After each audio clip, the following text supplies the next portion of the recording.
they also integrate, oh, the screen's kind of gone funny. They also integrate 7-centimeter orthophotography. I'm not sure why it looks like that here. The next slide looks like, well, it looks okay.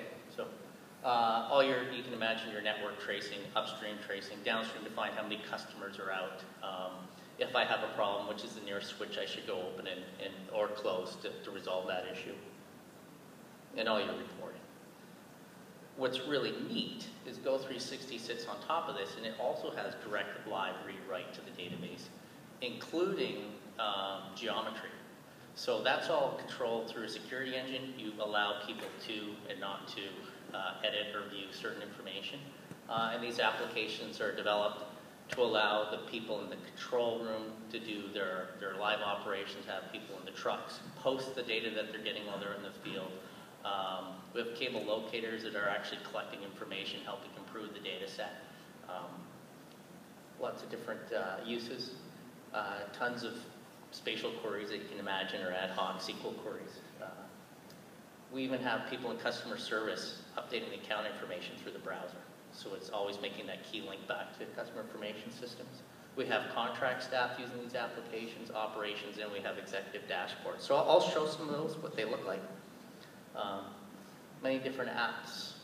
On the first application we ever delivered as part of the implementation was something where they could look, query, get at their data, report at their data, see the images that were stored in another system, link them into the map, so at least people could start working with the application. Provide the ability to do the same type of tracing you can do in the system, you can do that tracing through the browser. The same type of reports that you can do in the design system, you can do through the browser as a user. Because only so many people will ever design a system. Just about everybody else in your organization, probably 98% of them, are all users of that data at some point. So spatial queries, tracing queries, reporting, everything that you can think of done through Go360. I'm not sure why that one did that.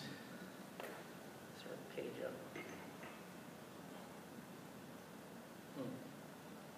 Okay, so for mobile asset inspection, they're actually out collecting this data in the field with pictures, with images. They can report on that data right away. They can actually see as they're collecting the data, what's been collected, how much. There's also automated reporting, so if in the field that they see something that's urgent, it'll automatically send back a text message or email notification to the control room, to the asset manager, with a photo, so they can actually see the problem, dispatch a crew to fix it. They can also report, of course, on anything that they've done as part of the inspection program. And if it also tracks what they did to fix it. So there's actually a workflow. If I see that there's an issue, I want to make sure that it got followed up and fixed and what happened. They can look at all the tasks done and work on all those assets. So when the regulator goes, why did you spend so much money last year fixing assets? You can go, because of all these reasons. And there it is. All this works basically on any device. iPhones, Blackberries, as Dan was mentioning, iPads. We have some iPads out there. Working with that application. We actually have TELUS, which has over 10 million phone customers in Canada doing all their POL joint use inspection through Android phones and iPhones. So it's really device independent. It doesn't really matter. And executive dashboards. So not every report, not every analysis actually has a map. So you're still using Go360 to get at the different information they have for financials, projects, HR, customer accounts, anything you can think of. They mine up through the system and using their for their managers and directors and president and financial people. And I blurred out some data here, but it'll alert you and tell you that, yeah, this project's a little over budget. It goes into the red. It sends you an email. You actually know what's going on in real time as it gets at that data as well. In 2012, we got some of the applications out there. We're showing what we're building now. So we're building an automated pinning and network protection system for Burlington for their operations, which includes SCADA integration to all the smart devices out in the field. We've enhanced the Go360 asset inspections. We're actually getting feedback from the users and putting in more detail for what they want to collect. We've automated a lot of their regulatory statistics, for example, outage reporting. They have something called a KD saving, safe reporting that has to be done. And that uses network connectivity based on events, what happened, and time to calculate all the customers that have been affected. And we're implementing complete OMS, so dispatching to the truck in real time, recording everything that's done, coordinating the crews. And the crews get to see everything that's happening on the network live. So they're actually running around with laptops and air cards, and they see all these things happening. They get alerted every time they get dispatched to a piece of work, and they have the interfaces to do that. And finally, the asset analytic component. We're actually now using this data to help plan the network better and help manage our assets better. So here's an example of an operational map. In the past, they'd actually have big white pieces of paper, and they'd have pen and whiteout, and they'd be pinning these maps on a wall. They actually do that interactively now. But when they're pinning, they're actually opening and closing devices. What's also as important is because of smart grid, we have devices now that open and close themselves to help protect the network. So we're actually capturing that data too. So you see when a breaker opens in a substation, or you see where some switches open and close to help reduce an outage in real time. It just happens, they get alerted, they get notified, and it's there. And they can start to use this information. And we're getting a lot of data. Substations tell us what the amps are on each breaker every second. So there's a lot of data coming through the system. And we were talking about the complex event processor, using that now to help determine what the cause of the outage is. Because if you're getting information from all over the system, hopefully you can use that to help pinpoint where the problem is right away, which is always an issue in utilities, because usually you get in a truck starts driving around and looking. And at nighttime when everybody's asleep, sometimes it's hard to see where the problem is because all the lights are out anyways. So, it's also integrated directly to the schematic map, so if you're doing something geographically, the operators still like to see schematically what the map looks like. They're actually using a 10-foot wall touchscreen. They don't even use a mouse, they use their hands. It's like a giant iPad to navigate and zoom around and do some of these functions, which is quite cool. Reporting. All these reports are self-configurable, so you can report on any event, any work. All your reports are now completed automatically, as before they used to write them down in a book, try and figure them out later. So here's an example of just looking at all the pins. In this case, where are all my open points on the network? Getting your report, you can export it out, you can see it on the map, you can do whatever you want. It's also very handy if you had a big outage. What did I do in switch order terms to see how we resolve that? And the same playback we had for here, we'll be using for the pinning. So we'll see what the switches actually did in certain periods of time, which is kind of neat. So.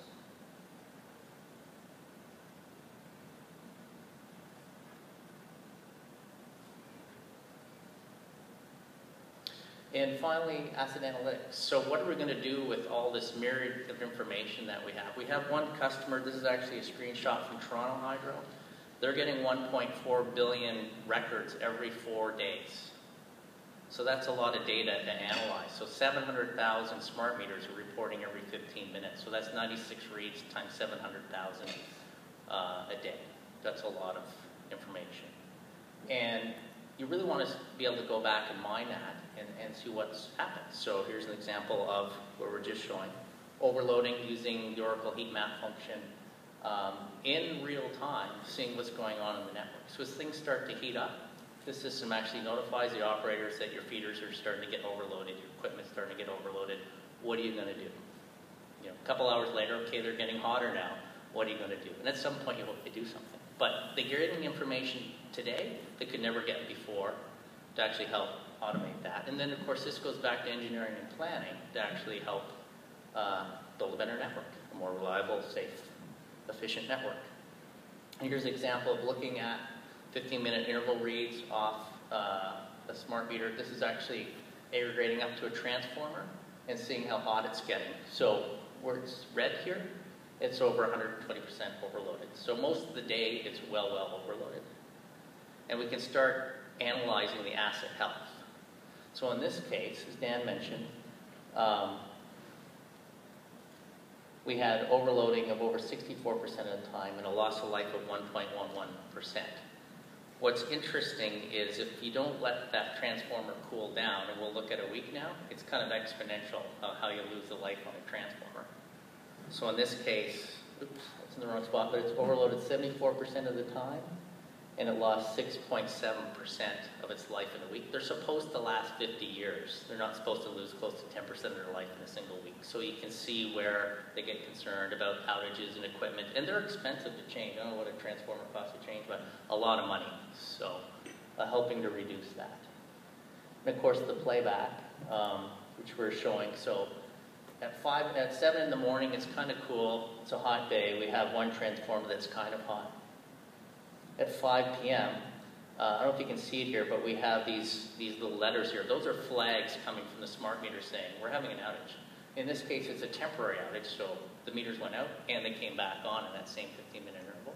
But you can actually map and now see where your outages are in real time and do something about it in restoration. And finally, this is a good case. It shows you how hot it got that evening. It's midnight, but everybody still has their air conditioners on because they're trying to sleep, so the transformers are still overloaded. With Dan's Burlington Hydro's electric vehicle work they're doing in smart grid, we really want to measure that because we've seen that plugging in one car is like adding a whole house fully loaded at 5 in the afternoon. So if you have a whole neighborhood full of electric vehicles, you're just going to blow everything up on the network. So it's important for all this stuff to feed back, not just into the utility, but the regulator, because they need to know. We're pushing forward through some of these things, and they're great, but they're going to affect how we operate as a network and what do we need to do to protect ourselves. So. And finally, just all the analytics that we looked at. So lots of different things we're analyzing with this data. So, and as Dan mentioned, for the open architecture, the ability to scale, the robustness, to get at the information, we can actually do those things.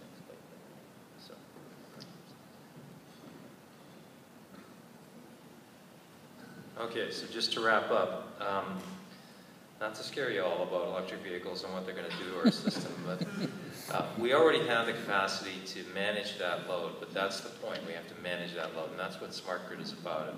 We didn't go into this thinking it was an event. We knew it was more of an evolution, and we had to learn some things and discover some things and create a company, a utility company that will be able to deal with some of the advanced technology as this giant overlay happens onto the power system. And so this is the kind of system that can do it for us. We're still learning some things. You know, people don't like to let go of their paper maps. They think those things are the gospel, but we're getting there. And they get there because they see that they can do something now, and it immediately shows up to the mobile staff that's in the field. In fact, the mobile staff can do something that shows back up to the folks in the control room, and that never happened before. Safety is a very big element of everything we do, and that complements safety. It's just another level of assurance when they're doing their work. So, you know, we have one centrally maintained asset database that serves the whole enterprise. The ease of system integration, we've already seen how easily the data can be pulled together from the disparate data sets. And we have live solutions enabling the operations and sort of leveraging off this smart grid technology. And it's available to anybody that we choose to make it available to, including contractors. And we can control that access and keep it secure. On the operations side, you know, the self-healing and the management through SCADA. And of course, finally, the executive dashboard. Everybody appreciates getting accurate, timely data. This is the first time it's not perfect yet on the executive front, but it's getting there. It's getting very current, and they're getting to depend on it. So that's what it's all about. Thank you again for your attention, and be happy to answer any questions.